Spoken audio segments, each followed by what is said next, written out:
Kwa jina la Yesu Kristo. Amen. Amen. Amen.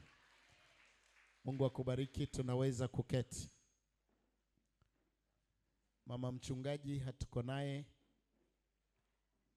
Yeye ni kiongozi wa kwaya ya wanawake ya jimbo. Leo wanaimba kwenye mkutano wa Injili. Bwana Yesu asifiwe. Bwana asifiwe.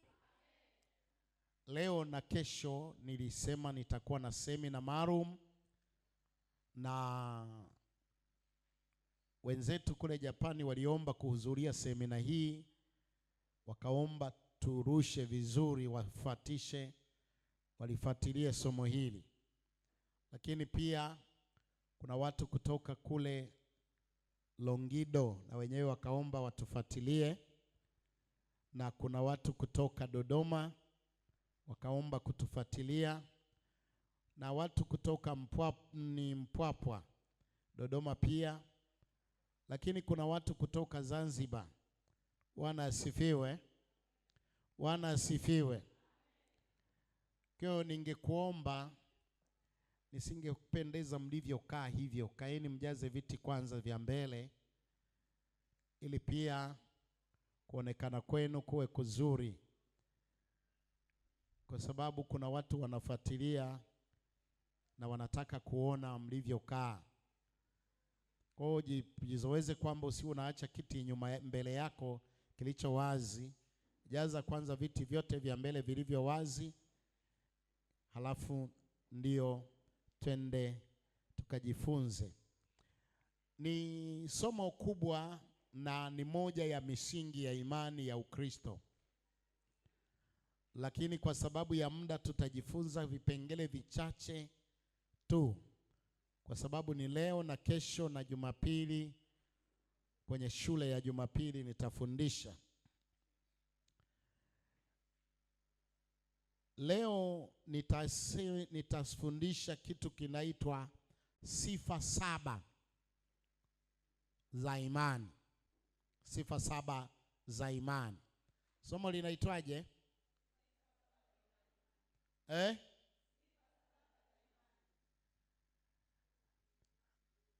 Imani ninayozungumza hapa ni imani inaitwa imani itikadi. Wale niliowafundisha juu ya migawanyo ya imani, kuna imani doctrine, itikadi, na kuna imani ambayo tunaita ni mkono wa mtu wa kuchukulia vitu vya ulimwengu wa roho visivyoshikika, visivyoonekana. Hiyo nayo inaitwa imani.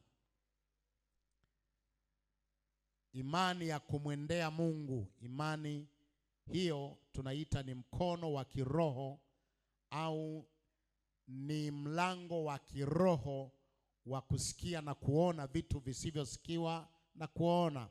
Lakini namba 3 tukasema kuna imani karama. Sasa leo nazungumza imani itikadi. Imani kwa lugha nyingine inaweza ikaitwa dini. Lugha nyingine ya imani inaitwa nini? Watu wakisema wewe dini yako nini, maana yake anakuuliza wewe imani yako ni ipi?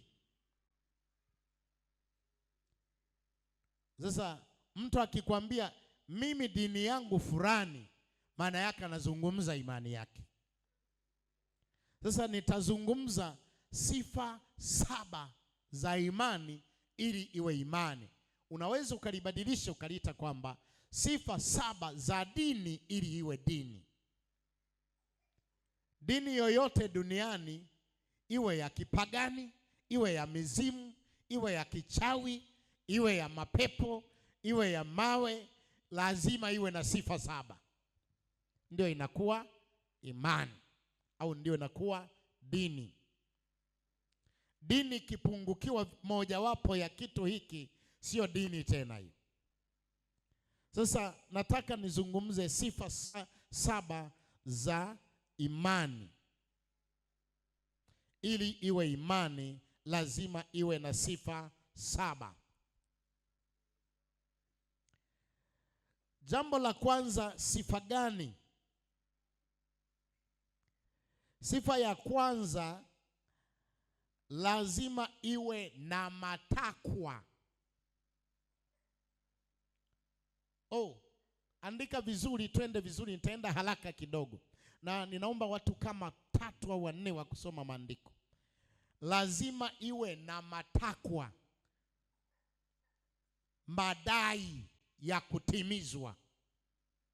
Ili iwe imani, lazima iwe na madai ya kutimizwa. Hili ni somo linalotupeleka kwenda kwenye meza ya Bwana, lakini natanguliza utangulizi muhimu sana. Ili iwe imani, lazima iwe na matakwa ya kutimizwa, yanayodai kila mtu kuyatekeleza. Matakwa yanayodai utekelezaji. Kumbukumbu la Torati sura ya 10 mstari wa 12 hadi 13. Tuanze kuangalia matakwa. Ili imani yoyote iwe imani, lazima iwe na matakwa yanayomdai muumini ayatimize. Lazima akiyatimiza ndio anakuwa ndani ya hiyo imani. Asipoyatimiza imemtema, hayumo ndani ya hiyo imani. Matakwa ya kutekeleza au ya kutimizwa. Kumbukumbu la Torati sura ya 10 mstari wa 12 hadi wa 13, naomba usome.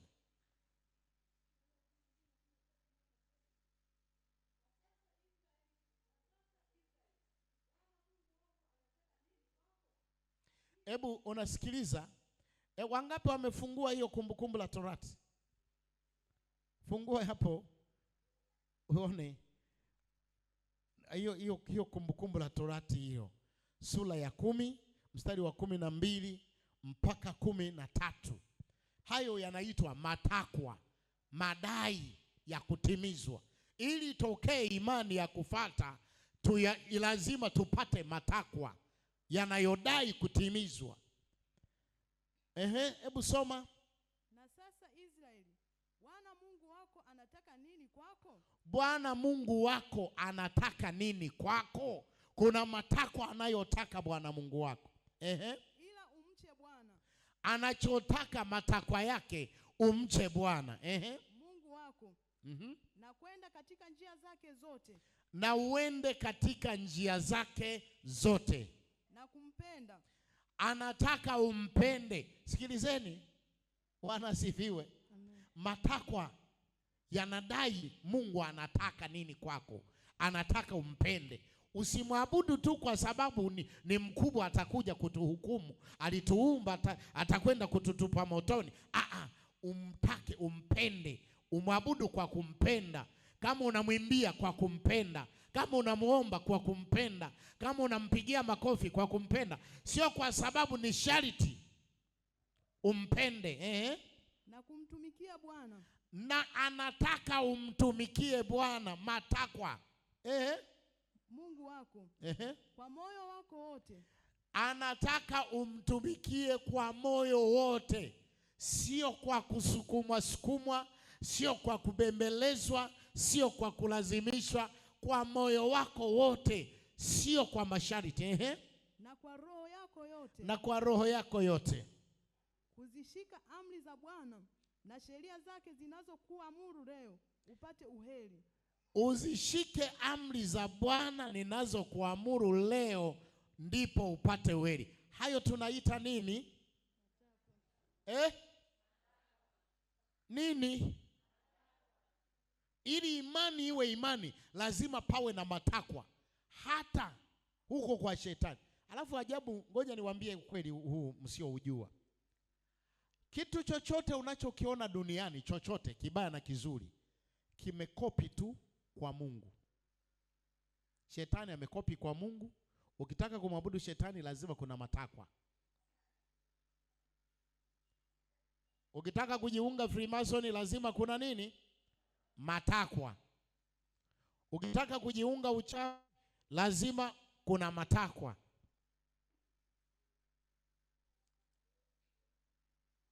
Nimekuwa na washuhudia kwamba shangazi yangu mimi, aliyenilea toka miezi 6, baada ya kuzaliwa miezi 6 kanichukua mpaka kanilea nikawa mkubwa. Alikuwa mchawi mzuri, akafika mahala matakwa yanamlazimisha niue mimi. Alikuwa ananipenda sana na alilia sana matakwa yalipodai aniue, lakini matakwa yanataka aniue. Hakuwa na namna, ilibidi yeye atoe damu yake mwenyewe ili niuawe. Ilibidi akubaliane kwa kuchomwa, atoe damu yake ichanganywe kwenye vitu vyao ili kubalike nife. Sasa hana namna, matakwa.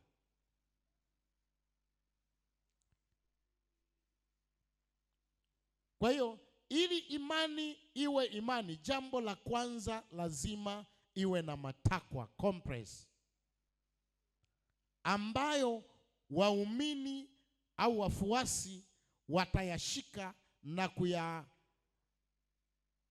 kuyaamini na kuyafanyia kazi. Sasa kwa Mungu, yeye anataka haya matakwa. Naomba yaorozeshe hapo kwa kupitia maandiko hayo. Sijui kama unasoma kama mimi huwa nasoma kwa kufafanua. Hebu soma tena, anza mstari wa 12. Mstari wa 12 nao unasema, na sasa Israeli, Bwana Mungu wako anataka nini kwako? Ana madai kwako ili uwe mshirika. Ila umche Bwana Mungu wako. Jambo la kwanza, umche Bwana Mungu. Jambo la kwanza, umche Bwana Mungu. Jambo la pili, na kwenda katika njia zake zote. Utembee kwenye njia zake zote. Takwa la pili. La tatu, na kumpenda na kumtumikia Bwana Mungu wako. Kumpenda ni lingine. La tatu ni kumpenda. La 4, kumtumikia. Bwana asifiwe sana. Amen. Bwana asifiwe. Tukiokolewa ili tuwe watu wa Mungu, lazima kumpenda Mungu na ni lazima kuwa watumishi. Hakuna mtazamaji, wote tujiingize kwenye kumtumikia Bwana Mungu. La 5, kwa moyo wako wote na kwa roho yako yote. La 5, kuzishika amri za Bwana na sheria zake. Kushika amri za Bwana na sheria zake. Zinazokuamuru leo upate uheri. Hapa tumepata hizo, lakini zipo zinaendelea, ni nyingi kiasi kwamba siwezi kuzimaliza, nitaziongea kwa ujumla wake.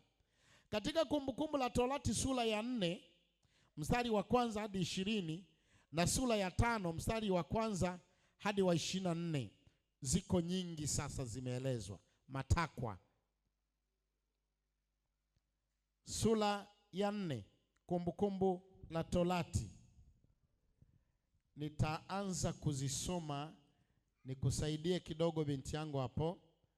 Kumbukumbu la Torati sura ya 4, Biblia inasema hivi.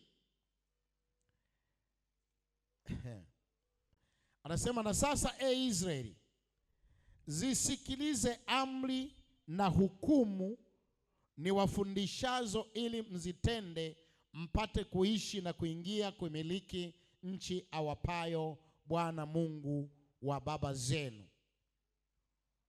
Inaongezeka ya 7 hapo, kusikiliza na kushika. Kusikiliza na kushika ni matakwa. Asiwepo mtu ambaye hajishughulishi kusikiliza neno la Mungu. Ili uwe mshirika, uwe unamsikiliza Mungu anachosema na wewe. Neno lililotumika la Kiebrania kusikiliza, amesema ni hivi, na sasa Israeli, zisikilizeni amri na hukumu niwafundishazo, ili mzitende na kuziishi ili mzitende, mpate kuishi na kuingia kumiliki nchi awapayo Bwana Mungu wa baba zenu. Kusikiliza limetumika neno hili kusikia kwa lengo la kutaka kujua, kwa lengo la kutaka kuelewa, kwa lengo la kutaka kutekeleza au kutimiza. Mstari unaofuata, amri ya 8, msiliongeze neno ni waamurulo wala msilipunguze, mpate kuzishika amri za Bwana. Takwa lingine, maneno ya Mungu siyafanyie modification, kwamba hili mimi nitafanya hivi hata kama linasema hivi. Linatakiwa takwa la Mungu. Mungu anataka nini kwako? Takwa la Mungu, Mungu anataka usiliongeze, usilipunguze. Haleluya.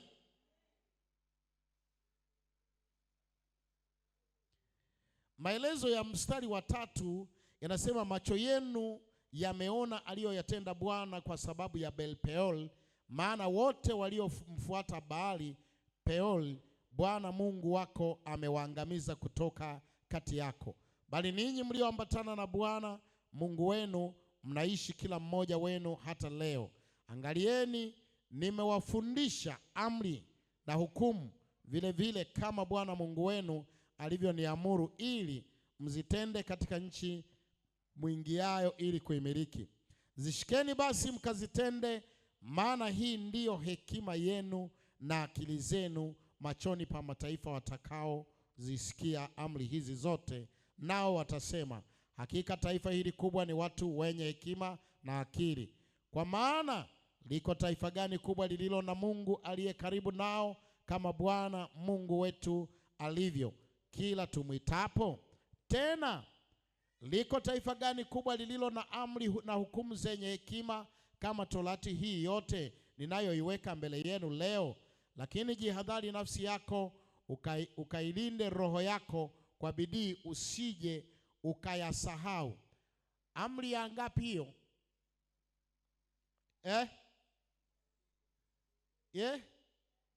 Ya 9.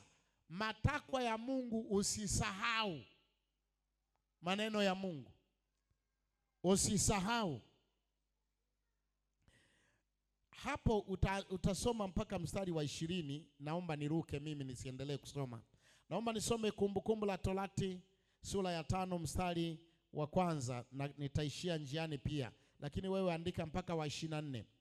Musa akawaita Israeli wote akawaambia, enyi Israeli, zisikieni amri za na hukumu ninenazo masikioni mwenu leo, mpate kujifunza na kuangalia kuzitenda. Bwana Mungu wetu alifanya agano nasi katika Horebu. Bwana hakufanya agano hili na baba zenu, bali na sisi, yaani sisi sote tuliopo hapa tu hai. Bwana alisema nanyi uso kwa uso mlipotoka kati ya mlimani toka kati ya moto. Nami wakati ule nalisimama kati ya Bwana na ninyi, ili kuwaonyesha neno la Bwana. Maana mliogopa kwa sababu ule moto, wala hamkupanda mlimani. Naye akasema, mimi ni Bwana Mungu wako niliyekutoa katika nchi ya Misri, nyumba ya utumwa. Usiwe na miungu mingine ila mimi. Usijifanyie sanamu.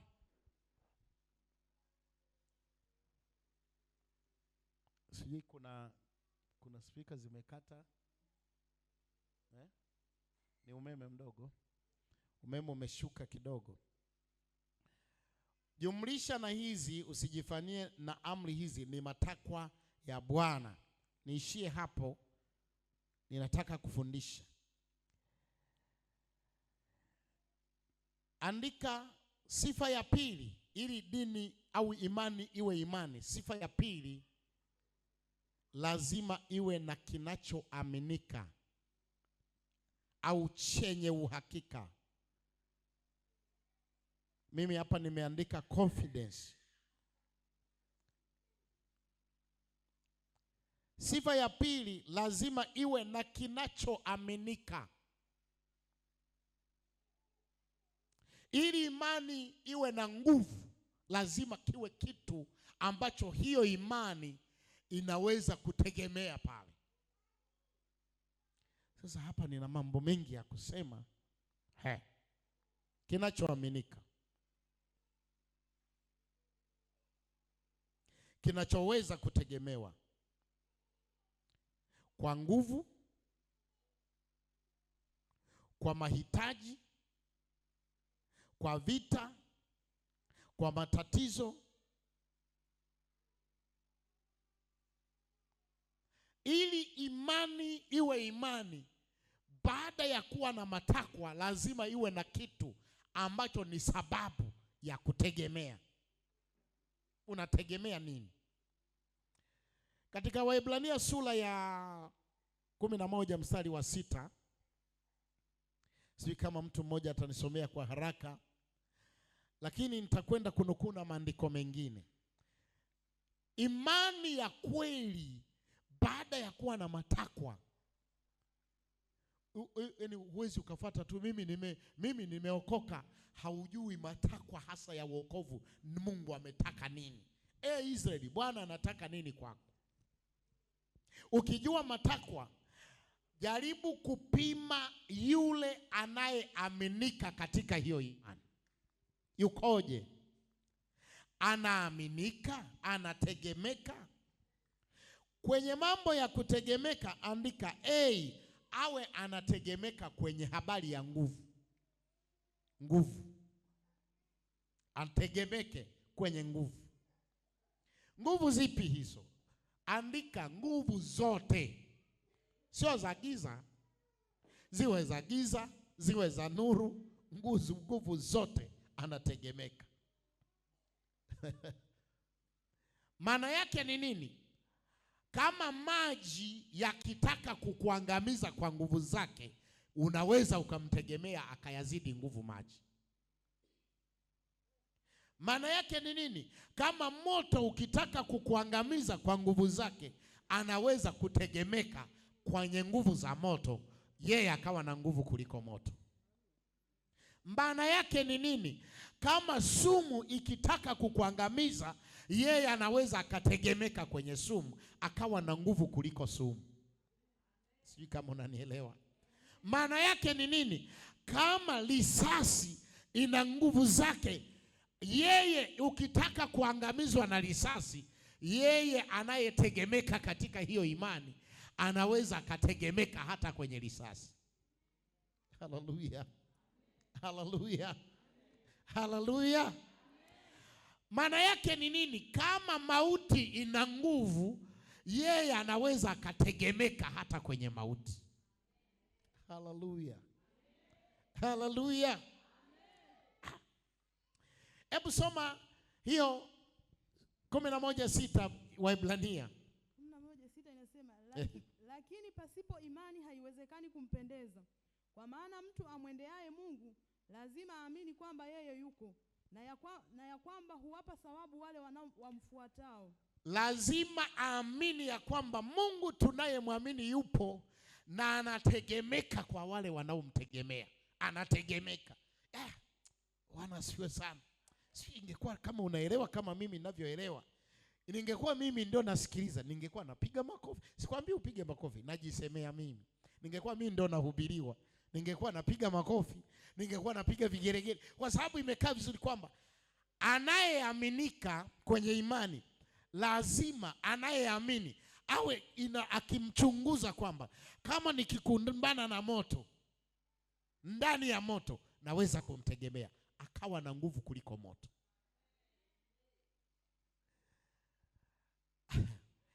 Kama nikakumbana na maji na gharika, anategemeka katikati ya gharika.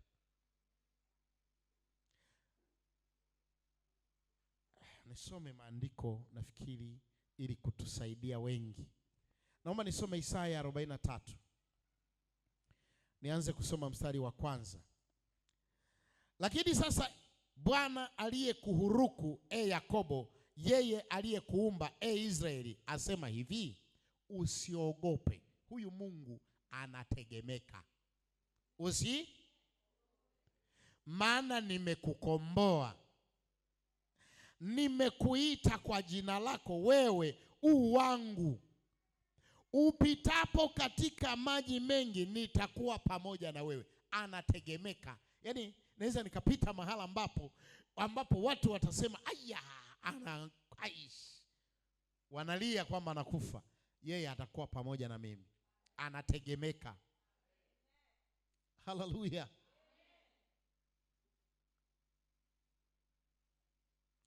Na katika mito haitakugharikisha, uendapo katika moto hautateketea, wala mwali wa moto hautakuunguza.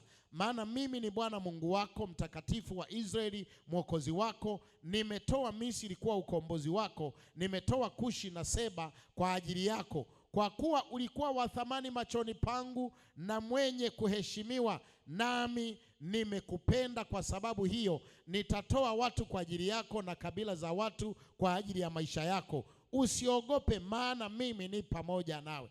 Anategemeka kwenye moto, anategemeka kwenye maji. Na tunamuona waliomtegemea kina Danieli, waliingia naye kwenye moto, akabaki kutegemeka. Haleluya. Haleluya. Ili imani iwe imani, lazima baada ya kuwa na compress, lazima kuwe na kinachotegemeka, ambaye anaaminika kwamba nikiweka tumaini kwake, nikiweka egemeo kwake, nikiweka matumaini kwake, nitapata msaada. Haleluya. Haleluya. Anaaminika. Kumbukumbu 6:4. Kumbukumbu 6:4, nani anaweza kanisaidia kusoma? Anaaminika. 6:4 nayo nasema, sikiliza Israeli, Bwana Mungu wetu, Bwana ndiye mmoja. Bwana Mungu wetu, Bwana ndiye mmoja. Lazima Mungu awe anayejiamini kwamba yeye yuko peke yake. Unajua, wakati mwingine sisi tunaosoma mavitabu mengi tunafaidi sana. Kuna mavitabu mengine miungu inasema kwamba mimi katika miungu nitategemea kwa Mungu fulani. Sasa yenyewe ni Mungu na lenyewe linategemea kwa Mungu mwingine. Lakini yeye anasema mimi ndiye. Na kuna maneno mengi hapa, si muda wangu hautoshi. Amesema pia kwamba mimi ndimi na baada yangu hakuna Mungu mwingine. Okay, tusome tena kwenye Isaya. Unaweza ukasoma sura ile 43 mstari wa kwanza hadi wa 7. Na Kumbukumbu la Torati 4 mstari wa 6 hadi wa 8, na Kumbukumbu la Torati 4:32 hadi 35. Siyasomi hayo. Sifa ya tatu ili iwe imani. Sifa ya tatu, lazima iwe na kitu kinachotegemewa, kinachotegemeka. Huko nilikuwa nazungumza kinachoaminika, hapa nazungumza kinachotegemeka, kinachotegemewa. Hapo 2 kinachoaminika, 3 kinachotegemeka. Kwenye kinachoaminika tunaweza tukaangalia mistari hii.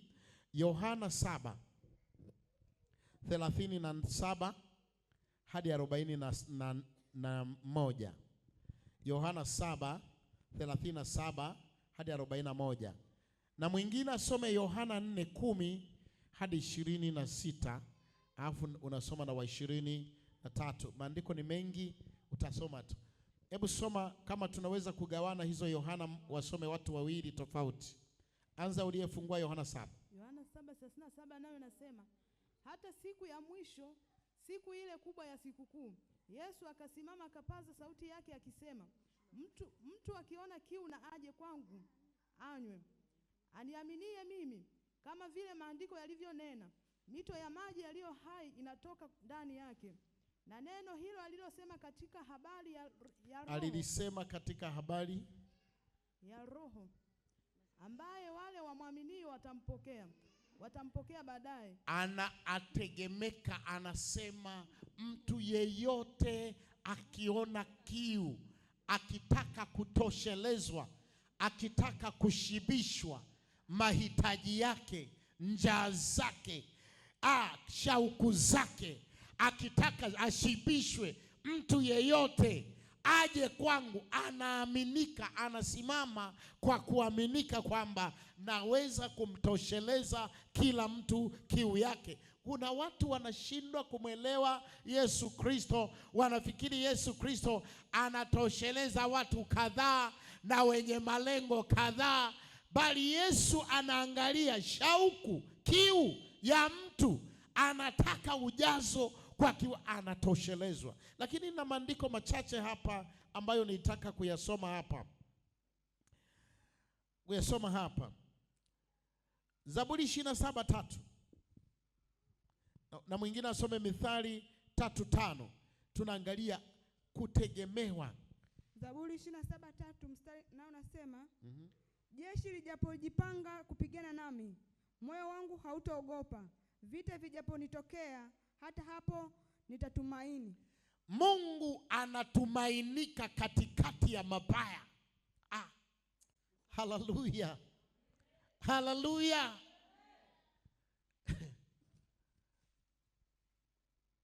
Huyu ni Daudi anaimba zaburi hii. Na Daudi tunamuona kuna matukio mabaya manne Daudi ambayo yanamsababisha imbe hii zaburi hii. Wafilisti, anahusisha Wafilisti wamejipanga mbele, ametangulia Goliati. Wakati wote wamevunjika, katika Mungu ana matumaini. Yaani watu wote wanakatishwa tamaa na uwezo wa jeshi la Wafilisti na ushujaa wa Goliati, lakini yeye katika Mungu, Mungu wake anatumainika. Haleluya. Haleluya. Mungu wake anatumainika. Nina maandiko mengi hapa, sijui nitayaweza kuyasoma yote. Anahusisha pia siku ile Daudi amezingirwa, yuko ndani ya nyumba, ana askari wachache, walikuwa sijui 7. Halafu muungano wa majeshi yameungana, ya Sauli, ya Wafilisti yamemzunguka. Haleluya. Akasema hapana, bado hapa nitamtumaini.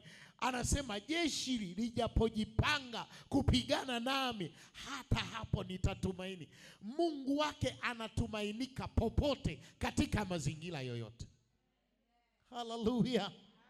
Haleluya.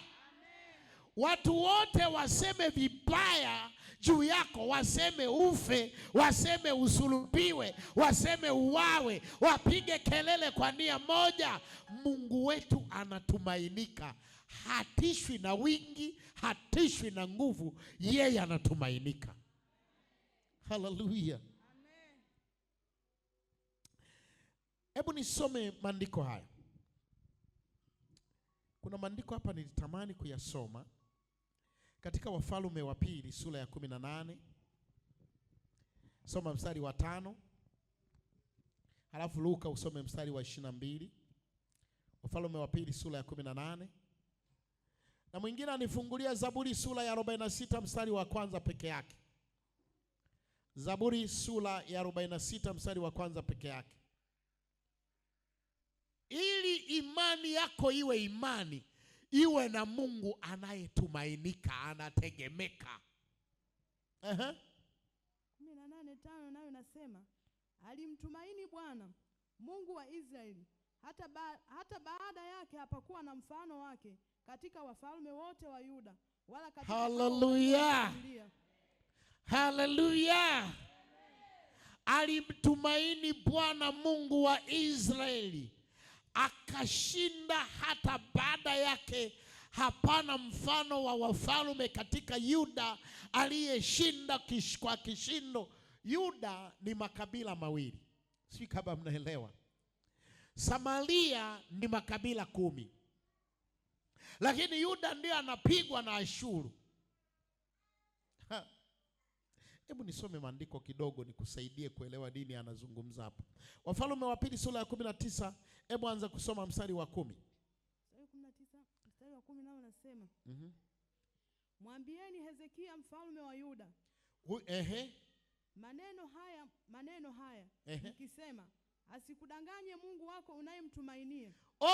Sikiliza, lifalume pagani, lifalume liabudu mizimu, lifalume la nchi nyingine lisilomjua Mungu anayetegemeka anavyotumainiwa, likaja likamwambia hivi, linampelekea ujumbe, mwambieni huyu awe alete kodi kwangu, alete sadaka kwangu, wavunje hekalu, wakaribishe miungu yangu hekaluni, makuhani wake wachinjwe, manabii wake wachinjwe, nimletee waganga watakaotawala katika Israeli, maana asipofanya hivyo nitakuja kupiga.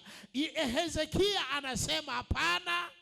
Yeye akaenda kumuuliza nabii Isaya, nimjibuje huyu mfalme wa Ashuru anaponijia?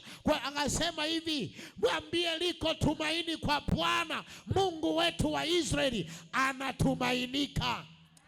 Mwambie liko tumaini, na wana wa Israeli waambie, hata kama amepiga mataifa yote, lakini kwa habari ya Jehova Mungu wa Israeli liko tumaini kwa watu wake. Hebu soma tena. Soma hapo. Mstari wa 10 unasema, mwambieni Hezekia mfalme wa Yuda maneno haya mkisema, asikudanganye Mungu wako unayemtumaini, akisema, Yerusalemu hautatiwa katika mikono ya mfalme wa Ashuru. Tazama, umesikia ni mambo gani wafalme wa Ashuru waliozitenda nchi zote kwa kuziangamiza. Ashuru imepiga nchi zote, imezikanyaga na miungu. Tena acha kusoma, nitamalizia, utasoma nyumbani. Anawaambia hivi, hata hayo mataifa walikuwa na miungu yao nimeichoma moto, na madhabahu zao nimezichoma, halikubakia tumaini kwao. Je, huyo Mungu wako naye sitamchoma moto? Mungu ili iwe imani awe anatumainika, anategemeka. Haleluya, haleluya. Nimeenda mahala fulani baada ya mahubiri yangu ya siku ya pili. Nihubiri siku ya kwanza. Siku ya kwanza nilihubiri pendo la Mungu kwa wanadamu. Wakashangilia watu wote, mpaka waganga wakashangilia. Kesho yake nikahubiri Mungu aliye Mungu zidi ya miungu. Niliposema hivyo nikawakela. Nikasoma andiko linasema miungu yote si kitu mbele za Mungu. Nikasema hilizi si kitu mbele ya Mungu. Nikasema waganga si kitu, mizimu si kitu, makaburi ya wahenga si kitu, na wao wana kaburi juu ya mlima wanalitumainia. Nikaitishwa kikao. Nasema sikiliza, unamwona yule mzee pale yule alikuja hapa kuhubiri hiki kijiji hiki, akasema maneno hayo. Siku hizi anapiga ramli, ni mganga wa kienyeji. Nikamwambia alikuja kuhubiri Mungu gani? Mungu anayetumainika? Hezekia anaambia mwambieni Ezekieli asiwadanganye watu wa Yerusalemu kwa habari ya kumtumaini Mungu. Ninaomba nisiendelee sana hapo, nikupe mistari, utasoma mingi. Zaburi ya 46:1 mmesoma? Zaburi ya 46 mstari wa 1 nao nasema, Mungu kwetu sisi ni kimbilio na nguvu, msaada utakaoonekana tele wakati wa mateso. Mungu kwetu sisi ni kimbilio na nguvu. Mungu wetu anategemeka, anatumainika. Andika Isaya 14:32 na utaandika Zaburi 9:10, lakini nisome Wakorintho wa pili sura ya 1 mstari wa 9 hadi wa 10. Wakorintho wa pili sura ya kwanza mstari wa 9 hadi wa 10. Naomba huo nisomee.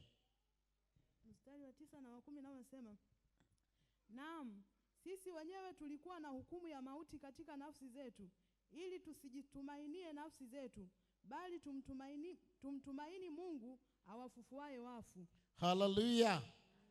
Ili iwe imani lazima iwe na cha kutumainia, awepo anayetumainika.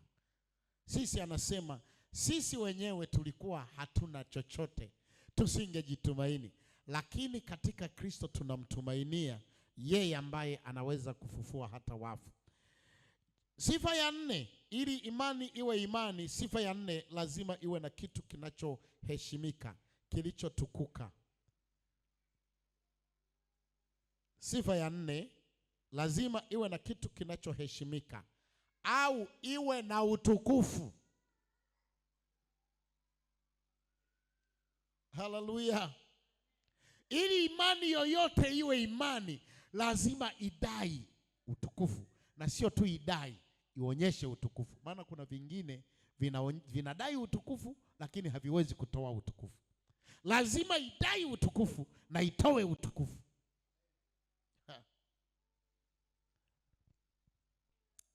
Mambo ya Nyakati 16:27 hadi 30. Mambo ya Nyakati wa kwanza. Mwingine asome Isaya 42:8. Isaya 42:8. Sifa ya 4, lazima imani iwe ina kitu kinachodai utukufu na kinachoachilia utukufu, kinachodhihirisha utukufu. Na kinachodai utukufu lazima kiwe hakiwezi kunyang'anywa utukufu wake. Sio kama mnanielewa nikisema hivi. Kuna watu wengi na kuna vitu vingi vinavyodai utukufu, lakini vingine vinaweza kuondolewa. Lakini kinachotegemeka kwenye imani lazima kiwe utukufu wake hakiwezi kuondolewa. Kinaweza kuulinda utukufu wake bila kuzoofishwa wala kushambuliwa na chochote. Mambo ya Nyakati 16:27 hadi 30, soma. 30 nayo nasema, heshima na azama ziko mbele zake, nguvu na furaha zipo mahali pake. Mpeni Bwana enyi jamaa za watu, mpeni Bwana utukufu na nguvu. Mpeni Bwana utukufu wa jina lake. Leteni sadaka mje mbele zake. Mwabuduni Bwana kwa uzuri wa utakatifu. Tetemekeni mbele zake nchi yote. Naam, ulimwenguni umethibitika usitikisike. Mbingu na zifurahi, nchi na ishangilie. Na waseme katika mataifa, Bwana ametamalaki. Bahari na ivume na vyote vijazavyo. Mashamba na yashangilie na vyote vilivyomo. Ndipo miti yote ya mwituni iimbe kwa furaha mbele za Bwana, kwa maana anakuja aihukumu nchi. Mshukuruni Bwana kwa kuwa ni mwema, kwa maana hebu twende pole pole. Hebu anza mstari wa 27. Mstari wa 27 unasema, heshima na adhama ziko mbele zake. Heshima na adhama Mungu anazo.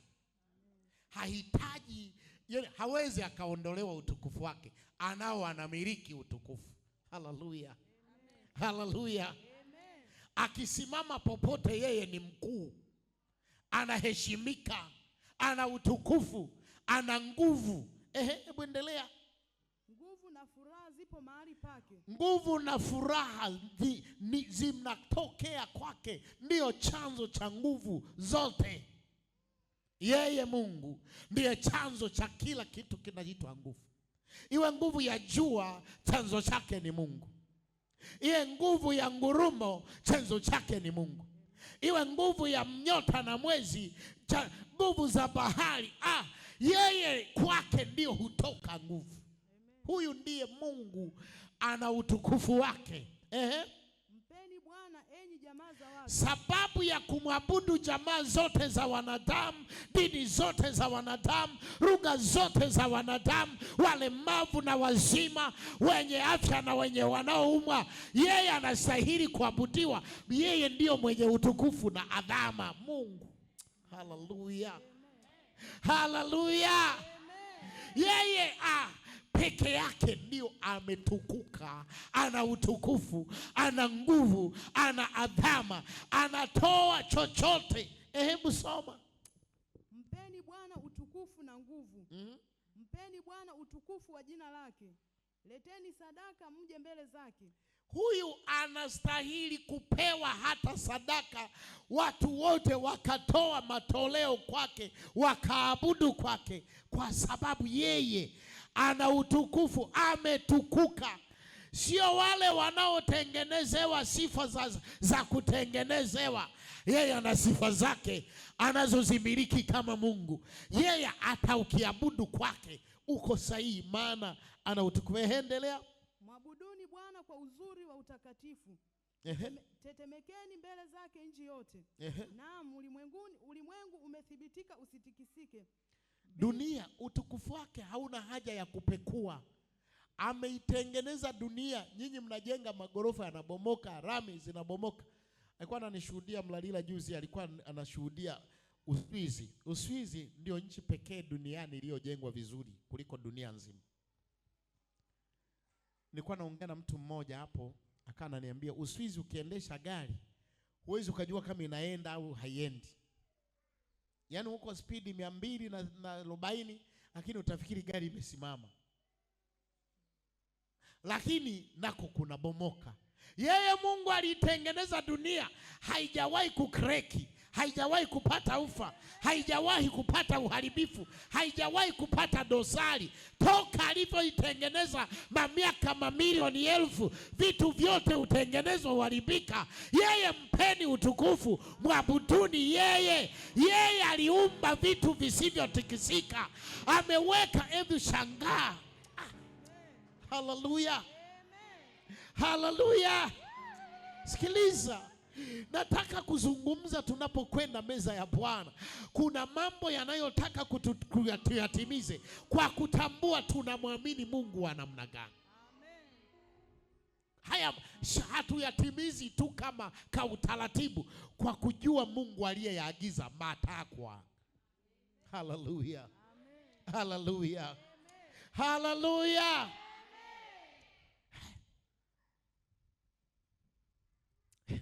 Anasema, anamuuliza Ayubu, je, unaweza wewe kuipima dunia namna nilivyoijenga juu ya maji? Hii dunia mnayoiona hapa imewekwa juu ya maji. Chini kuna maji. Imetengwa juu ya maji. Nyinyi ili mjenge daraja pale la kuvuka Mwalimu Nyerere pale, lazima utafute ardhi iliko ukaanzie huko. Yeye hakutafuta ardhi, kajengea juu ya maji. Haleluya. Na dunia isitikisike wala isizame, kwa sababu yeye ni mwenye utukufu wake. Haleluya. Hesabu zake, akili zake, yeye ni mwenye utukufu.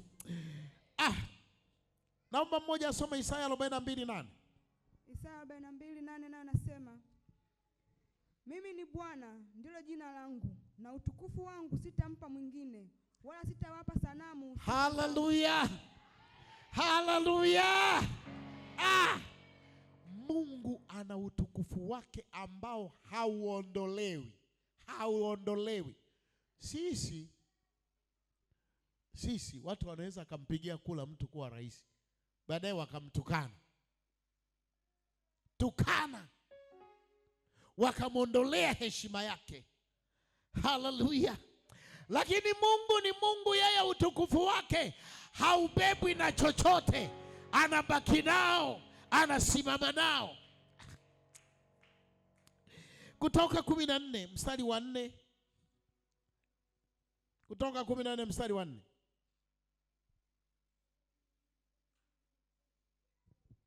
Nami nitaufanya uwe mgumu moyo wa Farao, naye atafuata nyuma yao.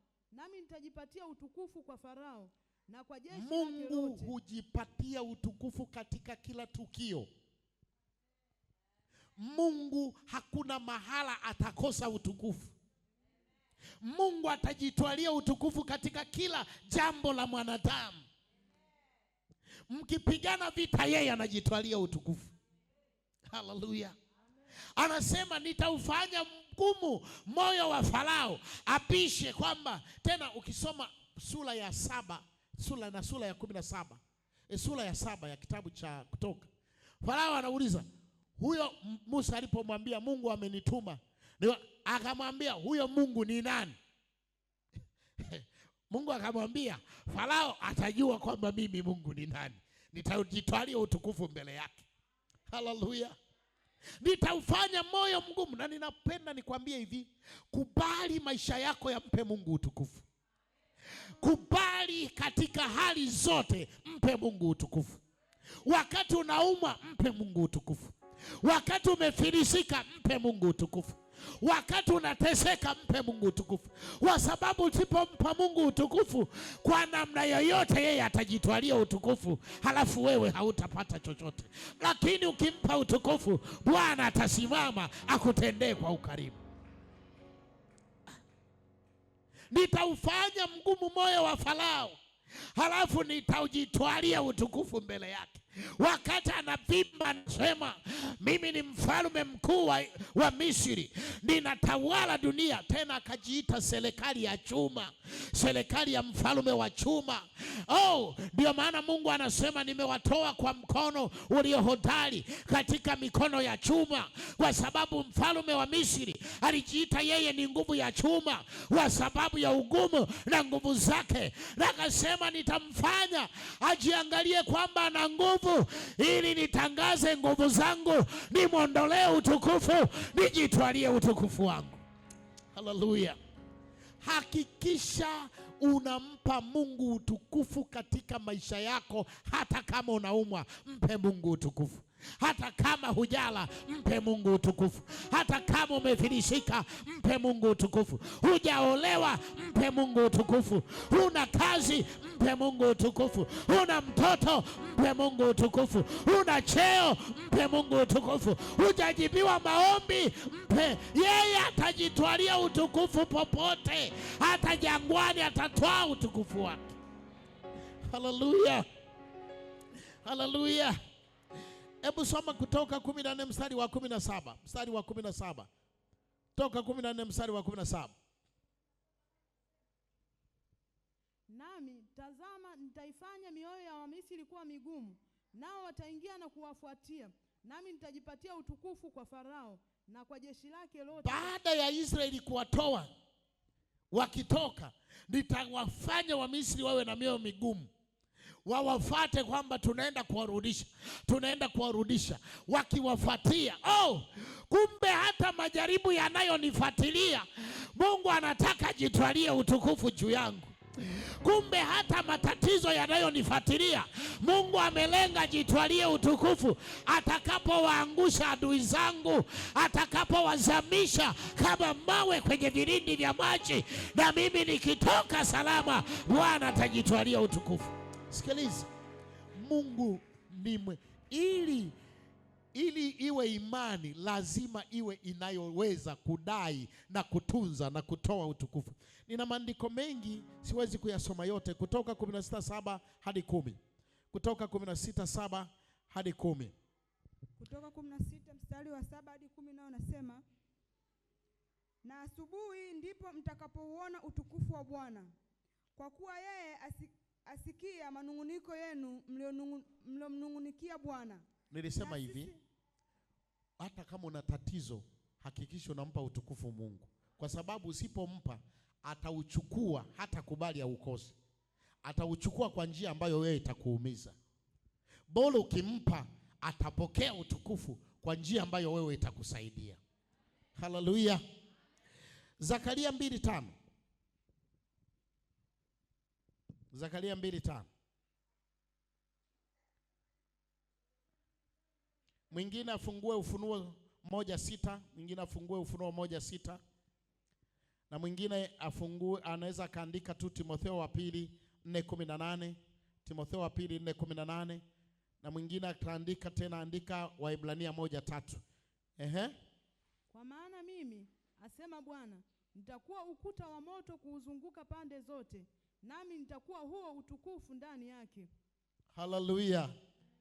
Haleluya. Maandiko mengine naomba nisome, lakini yapo mengi.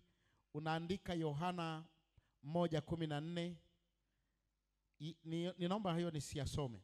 Twende sifa ya 5. Lazima iwe na kitu ambacho kina uwezo kiutendaji na kiufahamu kupita kawaida ya wanadamu. Ili imani iwe imani, lazima iwe na kitu ambacho kina uwezo kiutendaji na kiufahamu kupita kawaida ya wanadamu. Ili imani iwe imani, lazima iwe na kitu ambacho kina uwezo kiutendaji na kiufahamu kupita kawaida ya wanadamu, kupita kawaida ya elimu, kupita kawaida ya nguvu, kupita kawaida ya maumbile. Yeremia 33 mstari wa 3 na Matendo ya Mitume 19:11 hadi 12. Yeremia 33:3, Matendo ya Mitume 19:11 hadi 12. Yeremia 33:3 nayo inasema, niite nami nitakuitikia, nami nitakuonyesha mambo makubwa na magumu usiyoyajua. Niite nami nitakuitikia, na mwitikio wangu nitakuonyesha vitu vikubwa vigumu ambavyo huwezi kuvieleza, hata huwezi Miujiza ni jambo ambalo hata mkikaa miaka 50 hakuna mtu atalielewa linatendekaje. Bwana Yesu asifiwe. Bwana Yesu asifiwe. Linatendeka kwa namna ambavyo upeo wa binadamu hauelewi, hata aliyetenda miujiza haelewi. Nimewaambia mimi mara kadhaa nimeombea wafu, lakini wasielewi inatokeaje. Mimi nilipewa sumu, nikakubali mpaka kufa. Nilivyopokea uponyaji mpaka sasa, hata ukiniambia mimi mwenyewe sielewi. Ninachokijua tu ni kwamba nimepona. Ninajua nilikunywa sumu, nilijua nilitaka kufa, lakini ninachokijua nilipona. Imetokeaje? Upeo, elimu haiwezi kuelewa.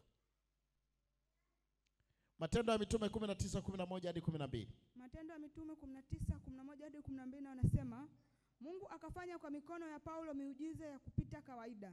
Hata wagonjwa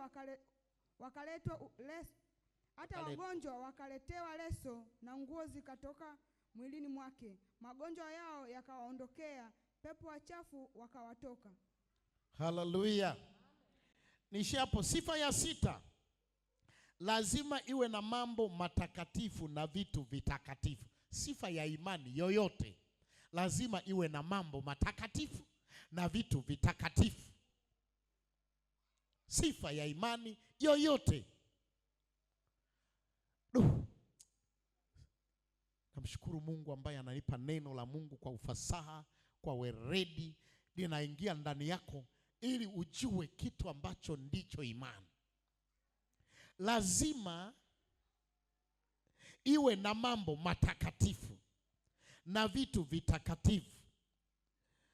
Mambo ya Walawi 23, tusome kuanzia mstari wa 1, utapata pale kuna sikukuu 7 takatifu. Hebu mstari wa 1.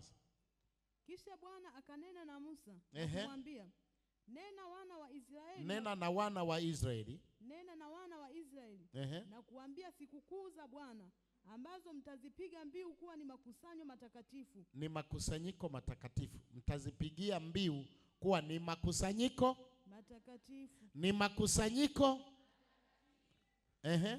Hizi ni sikukuu zangu. Ishia tu hapo. Sasa kwa wale tuliosoma typology, biblical typology, huwa tuna vitu 7 pale tunaviona. 1, Sabato. Sabato inayosema sio siku ya Jumamosi. Wanasiwe sana. 2, Pasaka. 3, mikate isiyotiwa chachu. 4,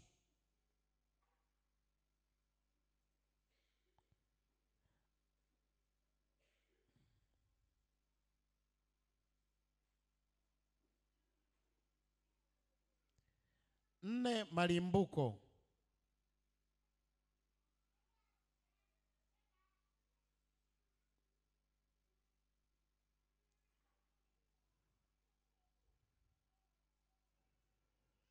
5, Pentekoste.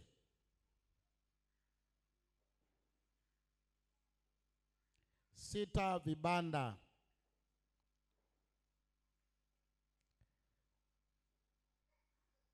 7, jubilei.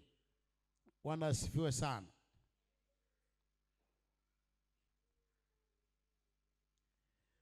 Sifa ya 6, lazima iwe na mambo matakatifu. Kitabu kitakatifu ambacho ni Biblia, watu watakatifu ambao ni Yesu Kristo,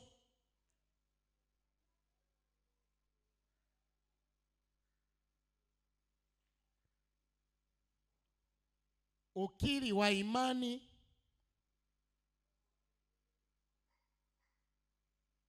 ina mambo matakatifu ili iwe imani lazima. Sifa ya 7,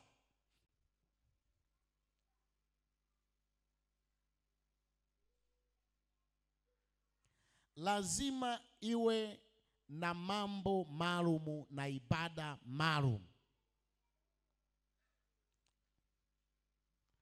Hapo ndio tunapokwenda kukuta kwamba ili imani iwe imani lazima iwe na ibada maalum kama meza ya Bwana, ubatizo, Pentekoste, Christmas, Pasaka, ndoa, kubariki watoto na vitu vingi ambavyo siwezi kuvisoma vyote leo. Kwa hiyo tunapokwenda kushiriki meza ya Bwana, tunakwenda kushiriki vitu ambavyo ni sifa za imani. Bwana asifiwe sana. Haleluya. Haleluya. Mambo haya 7 ndio yanaifanya imani yako iwe imani. Lazima uwe na vitu vitakatifu, uwe na ibada takatifu, ibada maalum. Sasa tuanzie hapa ambapo ninakwenda kuhitimishia leo. Halafu kesho tutaingia kwenye somo lenyewe. Katika Walawi sura ya 23 tuanze kusoma mstari wa 1 mpaka wa 4. Tusome mstari wa 1 mpaka wa 4. Kisha Bwana akanena na Musa na kumwambia, nena na wana wa Israeli na kuambia sikukuu za Bwana ambazo mtazipigia mbiu kuwa ni makusanyiko matakatifu. Hizi ni sikukuu zangu. Mtazipigia mbiu. Mtapigia Mbiu. Mtapigia. Kwa hiyo tunapopiga mbiu kwamba Jumapili ni meza ya Bwana, tunapigia sikukuu takatifu za Bwana. Bwana asifiwe sana. Amen. Hizi zinapigiwa nini? Mbiu.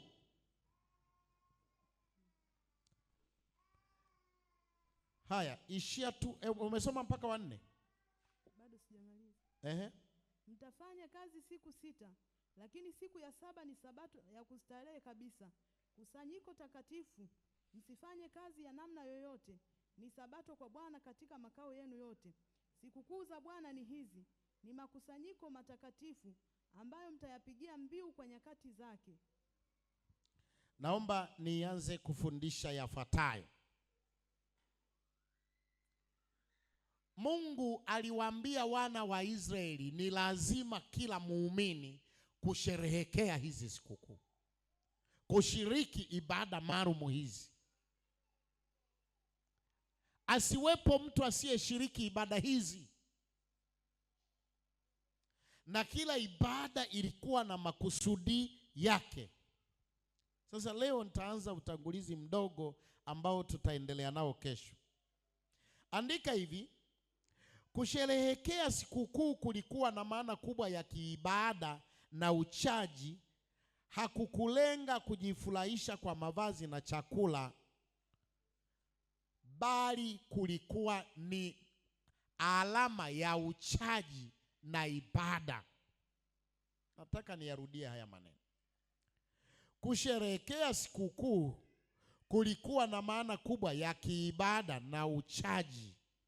hakukulenga kujifurahisha kwa mavazi na chakula, bali kulilenga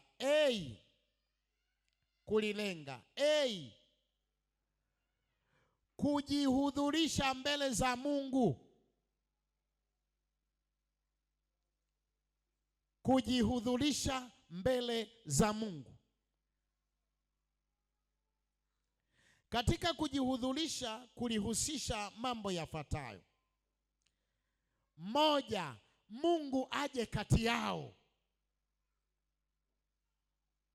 Tunapokwenda kushiriki meza ya Bwana, ni tendo la kumfanya Mungu aingilie kati maisha ya binadamu, kwenye utu wa mtu. Mungu aje ndani ya mtu mmoja mmoja na ndani ya kanisa.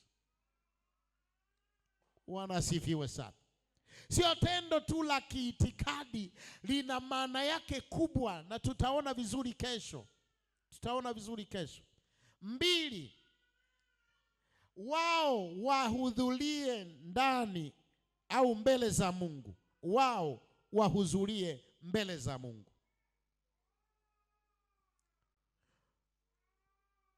Mbili, wao wahudhurie mbele za Mungu, na wao wamwone Mungu, waingie kwenye uwepo wa Mungu, waingie kwenye utukufu wa Mungu, waingie kwenye hali ambayo ni ya kimbingu. Ingawa wako chini ya jua, wako duniani, wako kwenye ubinadamu, washiriki neema ya Mungu ndani yao, waone utukufu wa Mungu. Ndio maana kula anasema kwamba tulipokuwa pale Sinai, muliona wenyewe, ingawa mliogopa kupanda pale mlimani, mkaogopa kwa sababu mlima ulikuwa unawaka moto, lakini mliuona utukufu wa Bwana kama miali ya moto, na mkaisikia sauti ikitoka katikati ya moto. Mimi nikawa nimesimama kati ya Mungu na ninyi. Mungu akasema na ninyi, mkamsikia, mkaziona nguvu zake. Na wao wasibaki kama kwamba ni watu wasiomjua Mungu, ni watu ambao Mungu hawatembelei, ni watu ambao Mungu hasemi nao, bali na wao wajihudhurishe. Bwana apate kusema na maisha yao, apate kusema na miili yao, apate kusema na nafsi zao, azungumze, waone utukufu wa Mungu. Kwa hiyo lengo la ibada hii, lengo kuna sisi kama binadamu kujihudhurisha katika uwepo wa Mungu. Haleluya. Haleluya. Namba 3, kuondoa tabaka la watu wa Mungu na watu wasio wa Mungu. Haleluya. Kuondoa tabaka la watu wa Mungu na watu wasio na watu wa Mungu. Wote tuwe watu wa Mungu.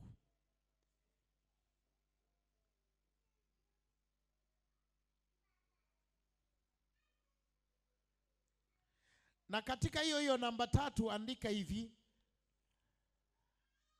kukumbuka matendo ya Mungu aliyotenda zamani kwa ajili yetu na kwa ajili ya baba zetu. Kukumbuka matendo ya Mungu aliyotenda zamani. Tutaenda kufafanua zuri kesho kwamba walisherehekea. Kwa mfano, tutaenda kuona kwamba waliambiwa kila mwaka mtasherehekea kuila Pasaka mlikokula kule Misri. Na wakati mnasherehekea kumla yule mwanakondoo, mtakumbuka kwamba niliwakomboa bila silaha. Haleluya. Mlitoka kwenye taifa lenye nguvu linalotawala dunia. Nyinyi mkatoka wanatetemeka, hawana nguvu, wameishiwa, magoti yao yamewalegea, bila ninyi kupiganiwa na jiwe wala mkuki wala mshale wala fimbo, kwa sababu ya ile damu. Haleluya. Mtaikumbuka damu iliwapigania. Kwa hiyo watakula Pasaka kukumbuka kwamba damu ilishindana na maadui zao ikawashindia. Wao waliokuwa dhaifu wakawa na nguvu, waliokuwa na nguvu wakawa dhaifu miguuni pao. Haleluya. Haleluya. Haleluya. Wao tunapomla ule mwana kondoo, tunakumbuka kwamba tulikuwa watumwa kule Misri. Wao kwao ilikuwa inawaambia hivyo. Wanakumbuka kwamba tulikuwa watumwa kule Misri. Tulikuwa hatujiwezi. tunatumikishwa kwa kazi ngumu na nzito, tunauawa bila mtetezi, na tunalishwa chakula kidogo, duni, hafifu, dhaifu, tukateseka, lakini tukamla mwanakondoo. Yule mwanakondoo tulipomla, imani yetu ikawa na nguvu mbele ya Farao, tukatoka tukiwa jeuri kwa kumla mwanakondoo. Nasi tunapokwenda kuila Pasaka, tunapokwenda kumla mwanakondoo, imani yetu inaumbika upya mbele ya mateso yetu chini ya jua. Mbele ya mateso yetu chini ya jua, tunaweza kusimama mbele ya mafarao wanaopinga ustawi wetu, wanaopinga afya yetu, tukasema, yuko mwana kondoo wa Mungu aichukuaye dhambi ya ulimwengu. Yeye anatutia nguvu tutembee kwa ushindi chini ya jua. Tutatoka kwa jeuri mbele ya watesi wetu. Haleluya, haleluya, haleluya. Ndio maana tunasherehekea. Hebu naomba tusimame kwa leo. Haleluya. Nimeamua kufundisha asiwepo mtu wa kutoshiriki meza ya Bwana. Asiwepo mtu wa kutoshiriki meza ya Bwana. Kesho nitakupa siri ambayo wao walipomla yule mwana kondoo. Elewa, hebu fikiria kwamba kabla Musa anawaambia hivi, Mungu amenituma kwenu, amewakumbuka awatoe katika nchi ya Misri, amewakumbuka. Walimwambia Musa, achana na hiyo habari, bora tuwatumikie wa Misri. Ukisema hivyo watatuua. Usiseme. Imani zao hawajala kitu ambacho ni nguvu ya imani yao, cha kutegemeka, cha kuaminika, hakijaingia kwa kumla mwanakondoo. Lakini Biblia inasema usiku ule walipomla mwanakondoo, haleluya, walipomla mwanakondoo, Biblia inasema Mungu akamwambia Musa, akamwambia waambie waende kwenye milango yote ya Wamisri, wawaambie hivi, nataka dhahabu, nataka fedha, nataka mavazi mazuri, nataka nivae nguo za kifalme, nitembee kama mtu aliyeshinda. Wana ujasiri, hawaoni kama wauaji, wamegeuka Wamisri kama watumwa kwao, kwa sababu ya nguvu iliyoingia ndani yao wa kumla yule mwana kondoo. Biblia inaniambia ya kwamba walipotoka pale, kwa sababu walimla mwana kondoo, bahari ya Shamu ilitii, kaachia, wakatembea, wakavuka, kwa sababu walimla mwana kondoo. Walipotoka pale, nyoka walipowauma hawakuwaua kwa sababu ya kumla mwana kondoo. Biblia inaniambia ya kwamba hata miguu yao wa miaka 40 haikuvimba, hata kama walitembea kwenye mawe, kwa sababu ya nguvu ya kumla mwana kondoo. Na Biblia inaniambia ya kwamba kwa sababu ya mwana kondoo hawakuugua, hata kama walikula kama tu chakula cha aina moja, hawana matunda. Njiani mle ni jangwa, hawapati matunda, hawapati mboga za majani, lakini mili yao haikudhoofika, walinawili kwa sababu walimla mwana kondoo.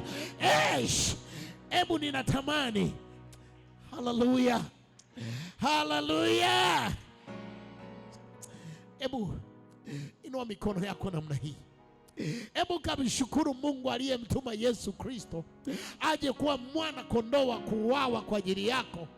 Na wewe unamla ili uwe na nguvu, utoke kwa jeuri mbele ya adui zako, mbele ya magonjwa yako, mbele ya tabu zako, mbele ya shida zako. Utoke kama jeuri kwa sababu ya nguvu ya mwana kondoo. Utatembea ndani ya madhara, hayatakudhuru. Ile bahari ya Shamu ikuzuiayo haitakuzuia tena kwa sababu ya nguvu ya kumla mwana kondoo. Miguu yako haitavimba ndani ya majaribu, haitavimba.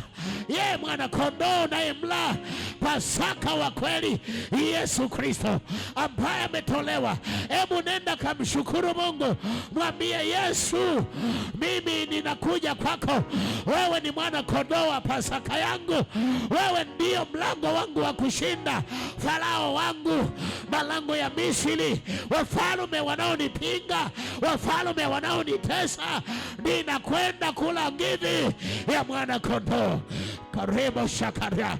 Hebu ni kila mmoja nenda mbele za Bwana.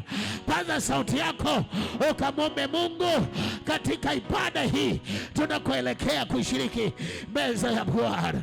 Renda labo shaka. Ikoria teka semeli labo. Renda limemeri labo sako dagedegria. Lina meleso da lebasha. Renda lememeri labo rilasai.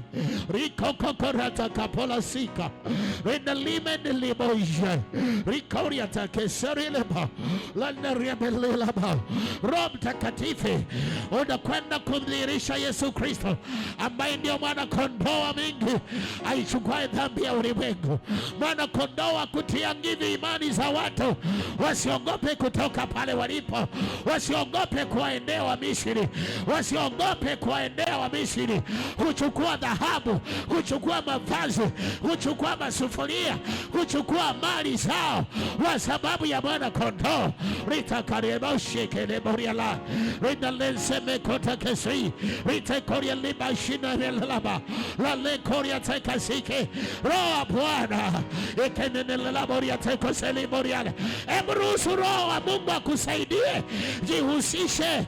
Tuko Sinai ya Bwana ambayo roho wa Bwana akusemeshe, aseme na maisha yako, aseme na moyo wako, aseme na nafsi yako, aseme na wewe.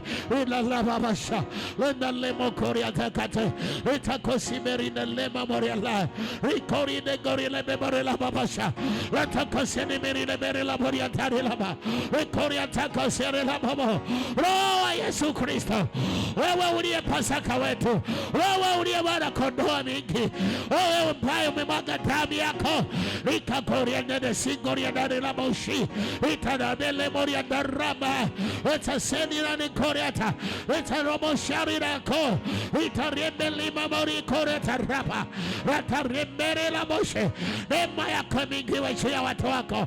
Oh, Roho wa Bwana itasemberi na lebebere la mori lelaishi itakoria nene mori elhai itasimeliko lelabe shaka yanda lima mama. Oh, ukatusemeshe tukauone utukufu wako. Sema na maisha ya mwanamke na mwanaume na kijana na binti na mzee huyo. Sema na watoto hawa, sema na maisha yao. Rita rebeliko ikamene sekete rilaboshi rileba baraba baba. Oh, Rinale, Ritalibisi, Ridegorina Memele Babara, Ritzokarimishika. Oh, give yako mingi, iweza wako Kristo, neema yako Kristo, roho wako Kristo, ayadhihirishe haya, ayafunue haya, tukaone utukufu ule mpao. Bwana umesema, tutaona utukufu wako, tukaone Bwana, tukaone Yesu, tukaone Bwana, tukaone Yesu. Ritaleme miriko, rendeleme shiko, utukufu wako Bwana ukaonekane ndani ya maisha ya watoto wako. Utukufu wako Roho Mtakatifu udhihirishe ndani ya maisha ya watoto wako. Rebelika neema ya mingi Yesu Kristo ondelike teka remalime nilita retashaya remeliko neema yako pokea, pokea givi ya kumla mwana kondoo, pokea givi ya kumla mwana kondoo. Nikatosilimishe rendelema moriane kaya retalema seke nikajina la Yesu Kristo rendelama morilebesi rekola la meridariai neema ya kamiki iwe dhahiri katika maisha ya watoto wako. Rikorabishaka nikonasi lelamorileshe rendelama milhi Rekori tarisai, rekaba lemoriata, renalama meraba seke, retoleme shi, rekori andarame libiri laboria, rekajina la Yesu Kristo. Mema ya mingi, kwa givi ya mwana kondoo, mema ya wingi wa nguvu ya mwana kondoo yatokee katika maisha ya watu wako.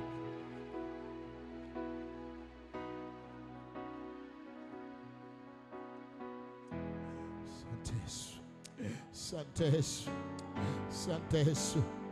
Record Elisha, Melime cry, Mesalemusha, Rita recry, Mikora Sekabala, Linda Ricala, Mebari Labo, Remaita, Lamabale Labush, Rico, Rilabasi, Ricamentelisha, Gole Picona Sicoritali, Rina Limere Labori Elisha, Rina Ramari Gorita, Ricabore Sakanta, Melone Libishika, Rita Saibarico, Rina Lima Melaborica, Rita Sabari, Ricorish, Riconchinas, Semerish, Conchinas.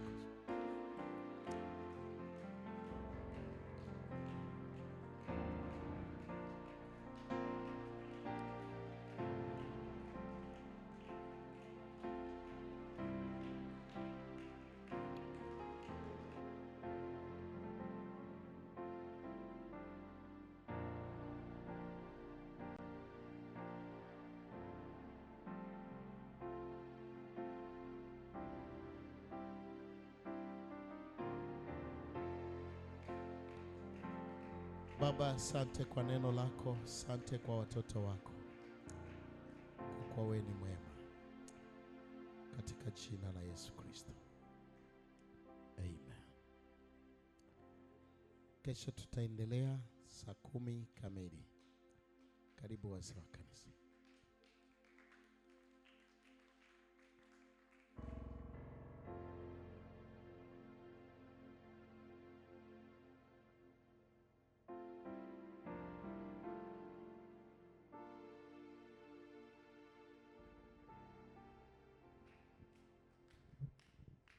Muda mzuri kabisa mbele za Mungu, tunaenda kutoa sadaka.